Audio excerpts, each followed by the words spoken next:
नमस्कार बच्चों, मैं बलवीर सिंह आपका जागृति क्लासेस के ई लर्निंग ऐप में स्वागत करता हूं। बच्चों, 11th क्लास के इतिहास के बारे में पढ़ रहे थे और 11th क्लास के इतिहास के बारे में हम बात कर रहे थे मिस्र की सभ्यता के बारे में। मिस्र की सभ्यता में हम लोगों ने मिस्र की सामाजिक स्थिति को देखा, किस प्रकार से वहाँ वर्ग बने हुए थे, महिलाओं की स्थिति कैसी थी, उन लोगों का खान पान कैसा था, रहन सहन कैसा था, किस प्रकार के घरों में निवास करते थे। हम लोगों ने उन लोगों के उद्योग धंधों के बारे में देखा, व्यापार यानी आर्थिक स्थिति का भी आंकलन हम लोगों ने किया, कृषि किस प्रकार की थी, उद्योग धंधे किस प्रकार के थे, व्यापार किस प्रकार का था। ये सारा का सारा मामला हम लोगों ने इससे पूर्व में पढ़ लिया था। आज मिस्र की सभ्यता में हम लोग जो चर्चा करेंगे वो हम चर्चा करेंगे इनकी राजनीतिक व्यवस्था के बारे में। मिस्र के शासन व्यवस्था कैसी थी, उस शासन व्यवस्था के बारे में। इस शासन व्यवस्था के बारे में बात करें तो मिस्र के लोग किस प्रकार की शासन व्यवस्था चलाया करते थे, तो शासन व्यवस्था में सबसे पहले बात आएगा कि उनकी शासन व्यवस्था चलती थी केंद्रीय शासन व्यवस्था। शासन व्यवस्था कैसी थी मिस्र के लोगों की? इनकी शासन व्यवस्था थी केंद्रीय शासन व्यवस्था। अब केंद्रीय शासन व्यवस्था थी तो पूरा का पूरा शासन किस पर निर्भर था? पूरा का पूरा शासन इनका धर्म पर निर्भर था। अब पूरा का पूरा शासन धर्म पर निर्भर था तो इस शासन व्यवस्था को हम क्या कहेंगे? इस शासन व्यवस्था को हम कहेंगे धर्म नियंत्रित शासक। धर्म तांत्रिक शासन व्यवस्था। देखो, लोकतांत्रिक सुना, राजतंत्रात्मक सुना, लेकिन यहां धर्मतंत्रात्मक आ रहा है। धर्मतंत्रात्मक का अर्थ क्या होगा? इस धर्मतंत्रात्मक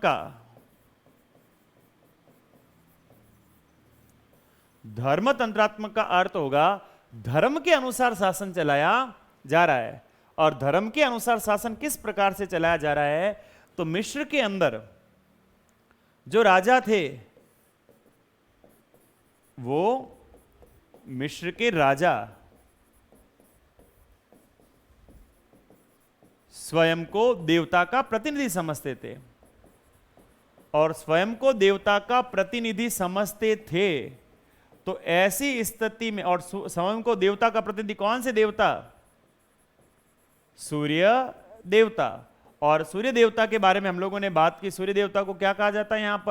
यहां पर कहा जाता है एमन रे।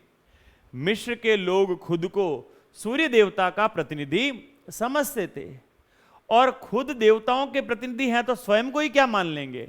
देवता के रूप में माना जाएगा। तो खुद को भी ये देवता मानने लगे। और जब राजा की मृत्यु हो जाती थी तो राजा की मृत्यु के बाद राजा की पिरामिड की राजा की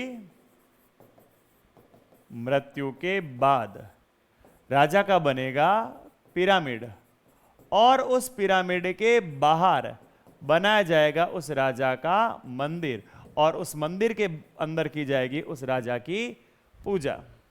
इतना वहां के लोग राजा को सम्मान दे। पिरामिड के सामने मंदिर में राजा की पूजा होती थी। सिद्धांत के रूप में कहा जाए तो मिस्र में जो राजा, और मिस्र के राजाओं को क्या कहा गया है? फरा। ये फरा ही यहां का सर्वे सर्वा होता था। मिस्र के पिरामिड का जो सर्वे सर्वा था वो सर्वे सर्वा यहां किसे कहा गया है? सर्वे सर्वा यहां कहा गया है मिस्र के वही करता धरता, सब कुछ उसी के हाथ में हुआ करता था। राजाध्यक्ष वही होता था, सर्वोच्च सेनापति, सर्वोच्च पुजारी और सर्वोच्च न्यायाधीश। अब देखो,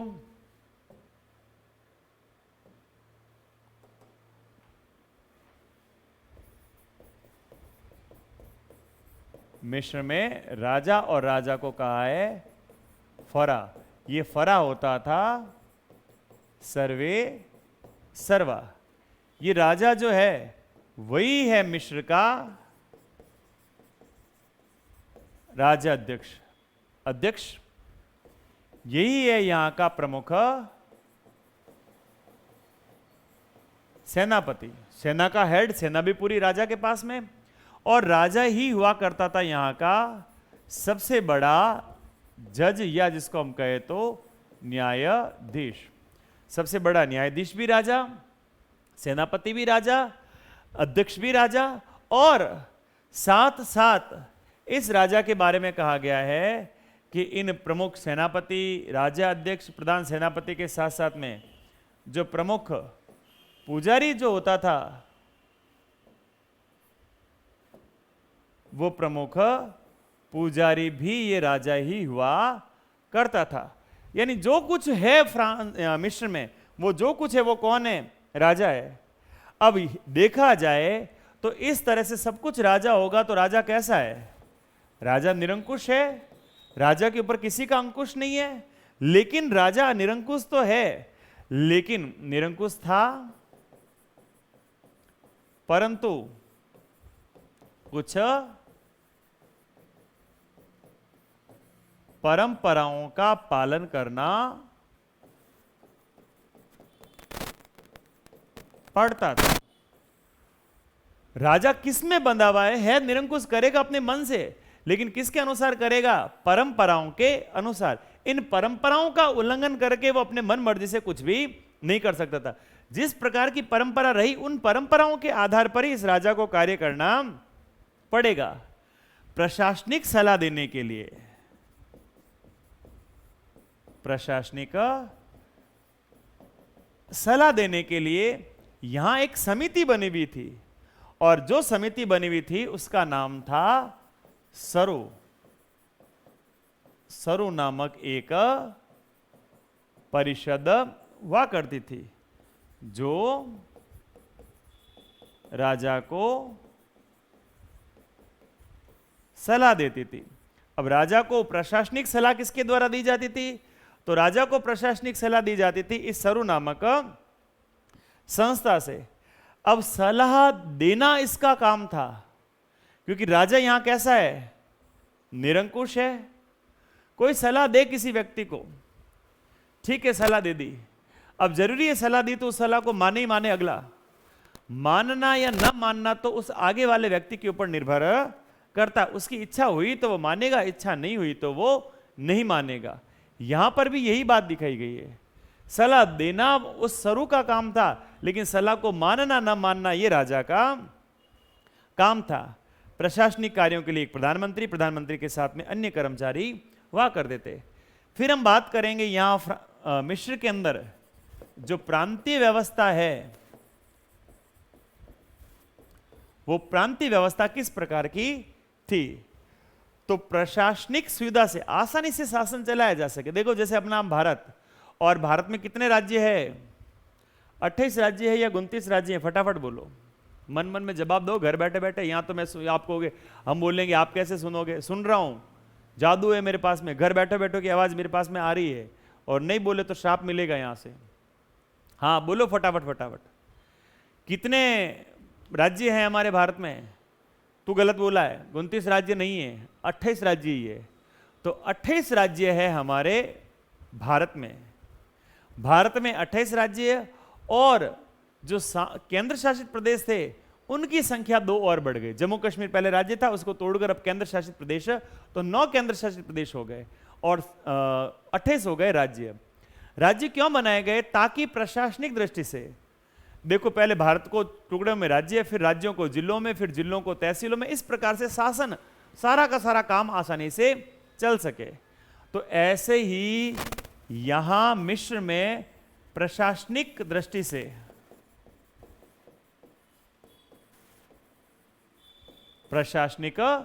से शासन को आराम से चलाया जा सके, इसलिए यहां पर बनाए गए थे 40 प्रांत। 40 छोटे छोटे राज्यों का या प्रांतों का निर्माण किया गया था। और यहां ये जो प्रांत है, इन प्रांत को क्या कहा जाता है? प्रांतों को नोमेन कहा जाता है। प्रांतों को क्या कहा जाएगा? प्रांतों को कहा जाएगा नोम।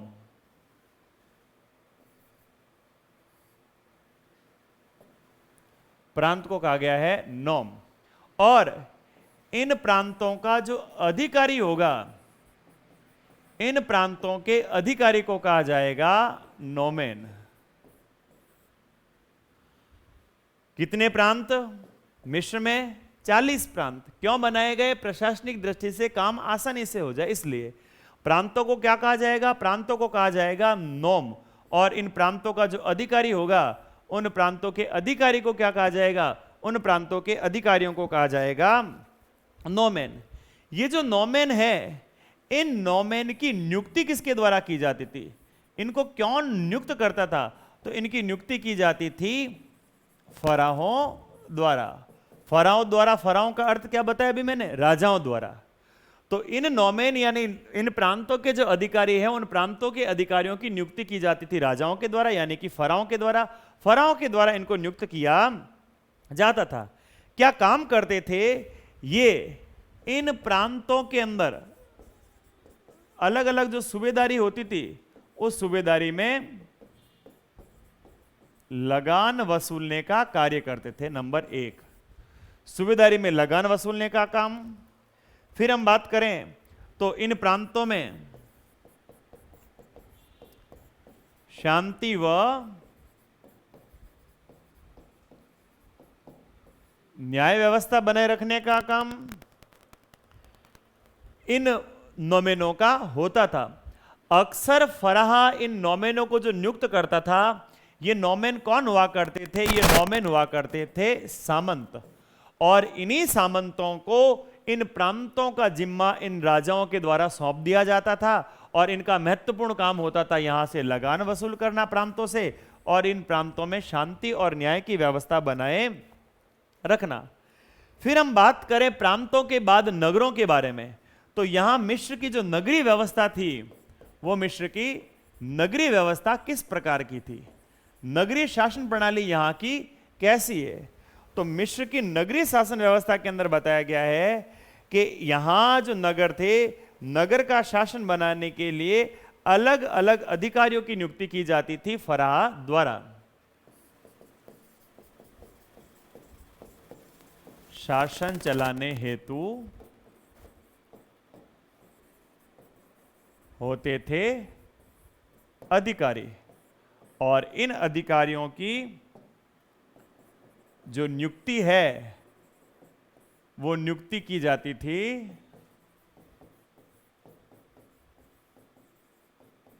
फराहों द्वारा। नगरीय शासन व्यवस्था में ये जो अधिकारी हुआ करते थे, इन अधिकारियों की नियुक्ति इन फराहों के द्वारा की जाती थी। अब देखो, नियुक्ति फराह कर रहे हैं, तो ये अधिकारी सीधे किसके प्रति उत्तरदायी होंगे? बीच में देखो, ये तो सबसे बड़ा हुआ राजा, राजा के बाद में आ गया ये नोमेन, नोमेन के बाद में आ गए ये नगर के अधिकारी। तो यहां ये राजा से जुड़े हुए हैं, इन अधिकारियों से नहीं जुड़े हुए हैं। ये सीधे किसके प्रति रिस्पॉन्सिबल रहेंगे? राजा के प्रति। राजा के प्रति ये जवाबदेह, राजा के प्रति ये उत्तरदायी रहेंगे। फिर बात करें तो यहां राजा के शासनकाल में जो छोटी से छोटी और बड़ी से बड़ी जो घटनाएं होती थी, उस घटनाओं की सूचना राजा के पास में पहुंच जाती थी, और राजा को सूचना प्रदान करने के लिए यहां पर एक प्रणाली थी, उसका नाम था गुप्तचर प्रणाली। इन गुप्तचरों के द्वारा जो भी कार्य किया जाता था, उस कार्य की तुरंत सूचना इन राजाओं तक पहुंचा दी जाती थी। इतनी मजबूत गुप्त प्रणाली उनकी, छोटी से छोटी, बड़ी से बड़ी कोई भी घटना क्यों ना घटित हो जाए, उस घटना की तुरंत जानकारी गुप्तचर आएंगे, और गुप्तचर आकर किसको दे देंगे? राजा को। और फिर राजा अपना वहां कोई एक्शन लेना होगा, वो कार्य करना प्रारंभ कर देगा। यहां हम बात करें इस मिस्र की जो ये शासन व्यवस्था है, उस शासन व्यवस्था में क्या गुण है और क्या दोष है? हम लोगों ने अभी यहां पर कहा मिस्र के अंदर ये जो शासन व्यवस्था है, अगर उस शासन व्यवस्था को उस समय के हिसाब से देखा जाए, उस प्राचीन समय के हिसाब से देखा जाए, तो बड़ी दिव्य, बड़ी भव्य है। क्यों इसको दिव्य और भव्य कहेंगे? क्योंकि राजा ने इसका विकेंद्रीकरण किया है, अलग अलग भागों में क्या किया है, इसको बांटा है। सबसे पहले राजा जो संपूर्ण साम्राज्य का संचालन करता था। फिर राजा के बाद हम दूसरे नंबर पे बात करें तो इसमें आ जाते थे नोमेन, जो राजा के नीचे और कहां शासन देखते थे, जो शासन देखते थे इन प्रांतों में।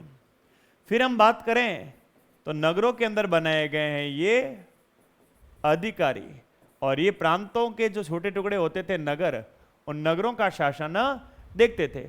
तो प्रशासनिक विखंडन राजाओं के द्वारा किया जा रहा है। तो उस समय के हिसाब से तो ये काफी विकसित थी, लेकिन निरंकुश राजतंत्रों के समान उनकी सफलता राजाओं की योग्यता पर निर्भर थी। अब कैसे राजा की योग्यता पर निर्भर होगा? अगर राजा योग्य है तो राजा को पद पर बनाए रहने का अधिकार है, और राजा योग्य नहीं है तो राजा को पद से क्या किया जा सकता है, हटाया भी जा सकता था। मिस्र में जो सैन्य शक्ति थी, मिस्र की सैन्य शक्ति,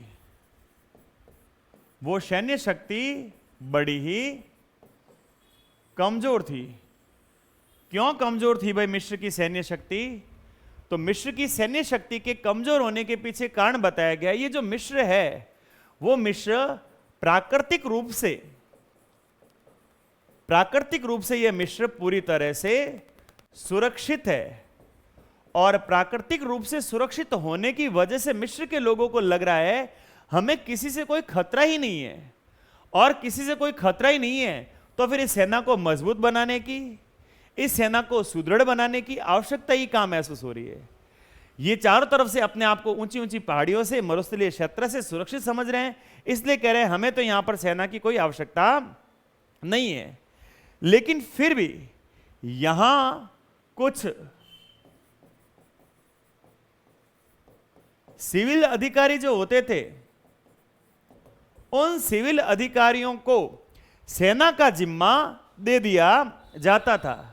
हम लोगों ने अभी इन नोमेन के बारे में जो बात कही थी, प्रांतों के जो अधिकारी हुआ करते थे, और इन्हीं अधिकारियों को प्रांतों की सुरक्षा का जिम्मा सौंपा जाता था।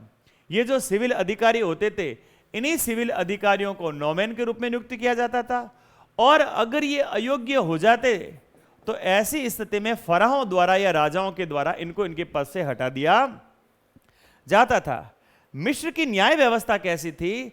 अगर हम मिस्र की न्याय व्यवस्था के बारे में बात करें तो मिस्र की न्याय व्यवस्था बताई गई है बड़ी ही कठोर। न्याय व्यवस्था किस प्रकार से कठोर थी? तो देखा जाए तो मिस्र के अंदर सर्वोच्च न्यायाधीश तो कौन है? पूर्व में बात हुई थी, सर्वोच्च न्यायाधीश हुआ करता था फराह या राजा। इस राजा या फराह के द्वारा ही यहां पे संपूर्ण राज व्यवस्था को देखा जाता था। प्रत्येक अधिकारियों को अपने अपने कर्तव्य के निर्वाह की जिम्मेवारी सौंपी गई थी। सभी अधिकारी अपने अपने कर्तव्यों का निर्वाह करते थे, अपने अपने कर्तव्यों की पालना करते थे। लेकिन अगर किसी से कोई अपराध बन भी जाता था तो उस अपराध के लिए दिया जाता था उसको कठोर दंड, या दी जाती थी उसको कठोर सजा। किस प्रकार की सजा वहां रही? तो उनकी सजा में आता था अंग भंग। अंग भंग करना, देश से निर्वासित करना, और कठोर यातनाएं देना। यह सारी की सारी सजा का प्रारूप रहता था। किस प्रकार से? अंग भंग का अर्थ क्या होगा? जैसे मान लिया जाए किसी ने किसी के साथ में मारपीट की, तो मारपीट की आदेश दिया चलो इसके हाथ काट दिए जाए, इसकी आंख फोड़ दी जाए। किसी ने किसी को गाली दी तो कहा जाएगा इसकी जो जुबान है उस जुबान को क्या कर दिया जाए? काट दिया जाए।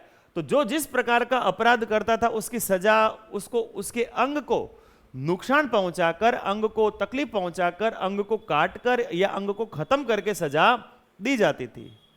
देश से निर्वासित का मतलब क्या होगा?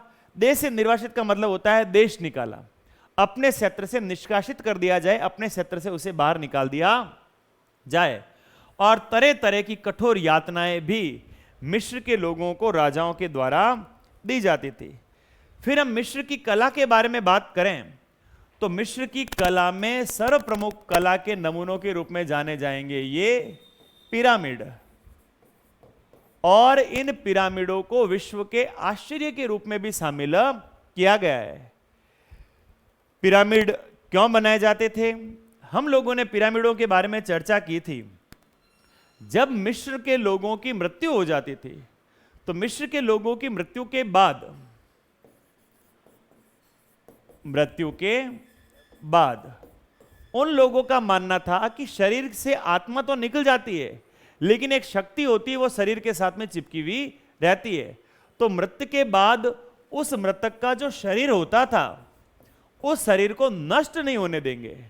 क्यों नष्ट नहीं होने देंगे? क्योंकि शरीर को छोड़कर जो आत्मा गई है, फिर हम लोगों ने जब धार्मिक सिद्धांत पढ़ा तो परलोकवाद के बारे में बात की थी। वो आत्मा गई है अपने कर्म के अनुसार अपने जिस लोक में जाना था उस लोक में, और वहां उस आत्मा का होगा शुद्धिकरण। अगर पुण्यात्मा है तो शीघ्र लौटकर आएगी, और पापात्मा है तो कई प्रकार की यातनाएं या सजा भोगकर वापस आएगी। और वापस आएगी तो आने के लिए चाहिए उसको शरीर। और अगर ये शरीर नष्ट हो गया, अगर ये शरीर नष्ट हो गया या खत्म हो गया, तो फिर वो आत्मा पुनः प्रवेश करेगी का नए शरीर में नहीं करेगी। जिस शरीर को छोड़कर गई है उसी शरीर में वापस आएगी, ऐसा मिस्र के लोगों का मानना था। इसलिए मिस्र के लोग उस मृत व्यक्ति के शरीर पर लगा रहे हैं एक विशेष प्रकार का लेप, और विशेष प्रकार के लेप लगाकर उस मरे हुए व्यक्ति के शरीर को रखा जा रहा है सुरक्षित। उस शरीर को तो कहा जाएगा मम्मी, और जिस स्थान पर उस शरीर को रखा जाएगा उस समाधि स्थल को कहा जाएगा पिरामिड। अक्सर ये जो पिरामिड है, ये पिरामिड किसकी याद में बनाए जाते थे? ये बनाए जाते थे इन फराओं की स्मृति में या इन फराओं की याद में। राजा की मृत्यु के बाद में इन फराओं की याद में बना दिए जाते थे ये स्तूप, ये पिरामिड। अब ध्यान रखना, यहां ये जो मृतक व्यक्ति का शरीर है उस शव पर लगा दिया गया है लेप, और लेप लगाकर उसको रख दिया गया है एक विशेष प्रकार के ताबूत में। और उस मृतक व्यक्ति के शरीर को लेप लगाकर जब ताबूत में रखा जाता था तो उसको तो कहा जाता था मम्मी, और जिसमें रखा जाएगा उसको कहा जाएगा पिरामिड। ये पिरामिड कई कई कमरों के या कक्षों के बने होते थे, कई सारे इसमें कमरे बने होते थे, और इन पिरामिडों में उन राजाओं के दैनिक उपयोग की जो वस्तुएं हैं वो दैनिक उपयोग की वस्तुएं भी साथ में रखी जाती थी। दैनिक उपयोग की वस्तुओं को रखने के पीछे ताकि वो अपने उपयोग की वस्तुओं का इस्तेमाल या उपभोग वहां पर कर सके। किस आकार का ये पिरामिड होता था? तो पिरामिड का आकार बताया गया है, ये होता था त्रिभुजाकार। इस आकार में ये पिरामिड बने होते थे। इस प्रकार का पिरामिडों का आकार होता था। इन पिरामिडों के बारे में बात करें तो एक पिरामिड है मिस्र के अंदर जो सबसे प्रसिद्ध पिरामिड है, उस पिरामिड का नाम है गीजा का पिरामिड। इस गीजा के पिरामिड के आकार को देखकर आप समझ जाइएगा कितना भव्य ये पिरामिड रहा होगा। 480 फीट तो है इसकी ऊंचाई, 480 फीट इसकी ऊंचाई, और 755 फीट है इसकी लंबाई। गीजा का पिरामिड 480 फीट ऊंचा, 755 फीट लंबा, और इसे बनाने में 2.5 लाख टन के 2.5 टन के 2.5 टन के कितने पत्थर काम में लिए गए हैं? तो 2.5 टन के पत्थर काम में लिए जा रहे हैं 23 लाख। 23 लाख, और पत्थरों का वजन देखिए कितना है। पत्थरों का वजन 2.5 टन पत्थर का, तो पत्थर भी कोई छोटे आकार के नहीं होंगे, विशालकाय पत्थर, और उन पत्थरों की संख्या भी कितनी, 23 लाख। उन 23 लाख पत्थरों से बने हुए ये पिरामिड 480 फीट तो इनकी लंबाई और 755 फीट इनकी चौड़ाई, इस प्रकार का ये पिरामिड बने होते थे। और बनाए भी इतनी चतुराई से थे, इतनी कुशलता से थे, कोई इसके अंदर लेप नहीं, कोई मसाला नहीं, सिर्फ पत्थर को पत्थर से जोड़ा जा रहा है। और इतनी सावधानी से बनाया गया है कि इनके बीच में इस प्रकार से पत्थर रखे गए हैं कि एक सुई भी इनके अंदर से आर पार नहीं हो सकती, ना इसको सुई को इसके अंदर घुसाया जा सकता है। इतिहास का जनक कहलाने वाले हेरोडोटस इस पिरामिड के कारीगरों के बारे में कह रहे हैं कि अगर 1 लाख कारीगर, 1 लाख कारीगर कितने साल तक काम करे, 20 साल तक काम करे, तो जाकर यह पिरामिड का निर्माण का कार्य पूरा होगा। देखो क्या क्या उस समय की अद्भुत अद्भुत रचना रही होगी। आज तो हमारे पास में मशीनें भी आ गई है, आज तो हमारे पास में ऐसी ऐसी टेक्नोलॉजी आ गई है कि जैसा चाहे वैसे हम बड़े से बड़े पत्थर को कितनी ऊंचाई पर हम लेकर जा सकते हैं। लेकिन बात तो इनकी विशेष है, बिना टेक्नोलॉजी के, उनके पास में कोई मशीनें नहीं थी, इनके पास जो कुछ था उनका शारीरिक बल था। और वो 2.5 टन के 23 लाख पत्थरों को किस प्रकार से वो 480 फुट ऊपर लेकर गए होंगे, किस प्रकार से बिना मसाले के इस पिरामिड का निर्माण उन लोगों ने किया होगा, और क्या अद्भुत समय उन लोगों को लगा है, 20 लाख समय, और कितने कारीगर, 1 लाख कारीगर वहां पर कार्य कर रहे हैं। मिस्र के साम्राज्यवादी युग के अंदर बनाए गए थे पत्थर के विशाल विशाल मंदिर। देखो पिरामिड युग में तो पिरामिडों का निर्माण हुआ। हम लोगों ने जो 3 युग पढ़े थे और सबसे लास्ट वाला युग पढ़ा था हम लोगों ने, ये साम्राज्यवादी युग, और इस साम्राज्यवादी युग के अंदर बनाया जा रहा है मिस्र के अंदर पत्थर के मंदिर। अब जब इन पत्थर के मंदिरों के बारे में बात की जाए तो इन पत्थर के मंदिरों में हम एक मंदिर देखेंगे, कारनाक का मंदिर। अब कारनाक के मंदिर की क्या विशेषता बताई गई है, तो कारनाक का जो मंदिर है, कारनाक का मंदिर, इस कारनाक के मंदिर के बीच में एक विशाल कक्ष बना हुआ है, और कारनाक के मंदिर के बीच में जो कक्ष बना हुआ है उस कक्ष की लंबाई चौड़ाई देखिए, उसकी लंबाई तो है 170 फीट और चौड़ाई है 338 फीट, और 338 फीट है उसकी लंबाई। इस मंदिर के अंदर कितने स्तंभ लगे हुए हैं, 136 स्तंभ लगे हुए हैं, और वो 136 स्तंभ पूरे के पूरे इन 16 पंक्तियों के अंदर स्थित है। कारनाक का मंदिर, कारनाक के मंदिर का कक्ष, 170 फीट इसकी चौड़ाई, 338 फीट लंबाई, और 136 उसके अंदर लगे हुए हैं स्तंभ। स्तंभ का मतलब तो समझते हो ना, स्तंभ का मतलब होगा पिलर, खंबे जिनको हम बोलते हैं। तो 136 खंबे लगे हुए हैं, और वो 136 खंबे लगे हुए हैं वो 16-16 की पंक्तियों के अंदर आ रहे हैं। बीच में इसके 8 स्तंभों पर टिका हुआ बीच का कक्ष, और इसमें ओसिरिस की मूर्ति बनी हुई है। अच्छा, ये ओसिरिस कौन से देवता है, प्रारंभ में हम लोगों ने इनके बारे में बात की थी। ओसिरस, और ओसिरस कौन से देवता है, हम लोगों ने एक देवता पढ़े थे एमन रे। एमन रे कौन है, एमन रे थे सूर्य देवता, और सूर्य देवता के पुत्र के रूप में, यह हम बात करते हो सूर्य देवता के प्रतिनिधि के रूप में। तो प्रतिनिधि के रूप में किसे जाना जाएगा, ओसिरिस को जाना जाएगा, और इसी सूर्य देवता के प्रतिनिधि का मंदिर बना हुआ है ये कारनाक का मंदिर, और इसमें इस ओसिरिस की मूर्ति स्थापित की गई है। इसके अलावा ओबेलिस्क का मंदिर और चट्टानों से बने मकबरे भी इस मिस्र के अद्भुत नमूनों में शामिल होंगे। ओबेलिस्क के जो पत्थर है, उन पत्थरों के जो मकबरे बने हुए हैं वो नीचे से तो है चौड़े, और ऊपर से हैं पूरी तरह से वो नुकीले। इस आकार के अंदर वहां पर उन ओबेलिस्क के मकबरों का निर्माण किया गया है। इसके अलावा मेम्फिस, थेब्स आदि नगर के अंदर जो जो प्रमुख प्रमुख इमारतें बनी हुई है, उन इमारतों को देखकर मिस्र के अंदर जो कलाकारी हुई है, मिस्र की जो कला थी, उस कला के बारे में जानकारी प्राप्त की जा सकती है।